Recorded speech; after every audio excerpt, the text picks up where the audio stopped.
There's no feeling more intense than starting over.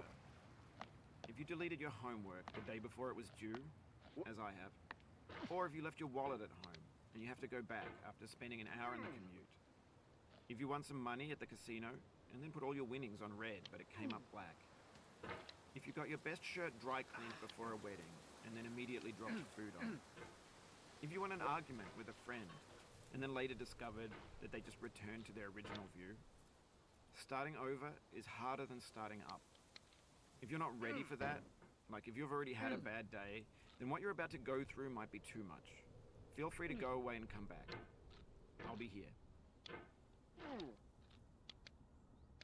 Alright, thanks for coming with me on this trip. I'll understand if you have to take a break at any point. Just find a safe place to stop and quit the game. And don't worry, I'll save your progress, always, even your mistakes. This game is a homage to a free game that came out in 2002, titled Sexy Hiking. The author of that game was Jazuo, a mysterious Czech designer who was known at the time as the father of B games. And B games are rough assemblages of found objects. Designers slap them together very quickly and freely, and they're often too rough and unfriendly to gain much of a following. They're built more for the joy of building them than as polished products. In a certain way, Sexy Hiking is the perfect embodiment of a B game. It's built almost entirely out of found and recycled parts, and it's one of the most unusual and unfriendly games of its time. In it, your task is simply to drag yourself up a mountain with a hammer.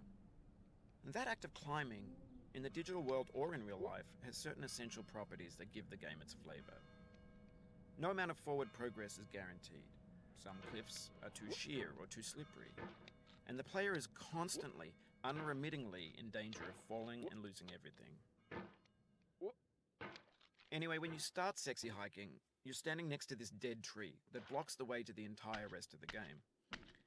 It might take you an hour to get over that tree, and a lot of people never got past it. You prod and you poke at it, exploring the limits of your reach and your strength, trying to find a way up and over. And there's a sense of truth in that lack of compromise.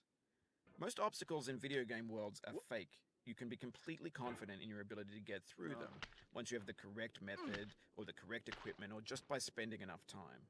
In that sense, every pixelated obstacle in Sexy Hiking is real.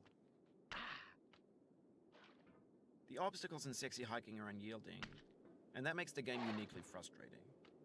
But I'm not sure Jazuo intended to make a frustrating game. The frustration is just essential to the act of climbing, and it's authentic to the process of building a game about climbing. A funny thing happened to me as I was building this mountain. I'd have an idea for a new obstacle, and I'd build it, test it, and it would usually turn out to be unreasonably hard. But I couldn't bring myself to make it easier. It already felt like my inability to get past the new obstacle was my fault, as a player rather than as a builder. Imaginary mountains build themselves from our efforts to climb them, and it's our repeated attempts to reach the summit that turns those mountains into something real. When you're building a video game world, you're building with ideas, and that can be like working with quickset cement. You mold your ideas into a certain shape that can be played with, and in the process of playing with them, they begin to harden and set until they're immutable, like rock. And at that point, you can't change the world. Not without breaking it into pieces and starting fresh with new ideas. For years now, people have been predicting that games would soon be made out of prefabricated objects, bought in a store and assembled into a world. And for the most part, that hasn't happened, because the objects in the stores are trash. I don't mean they look bad or that they're badly made, although a lot of them are. I mean they're trash in the way that food becomes trash as soon as you put it in the sink. Things are made to be consumed and used in a certain context, and once the moment is gone, they transform into garbage. In the context of technology, those moments pass by in seconds. Over time, we've poured more and more refuse into this vast digital landfill that we call the internet. It now vastly outnumbers and outweighs the things that are fresh and untainted and unused. When everything around us is cultural trash,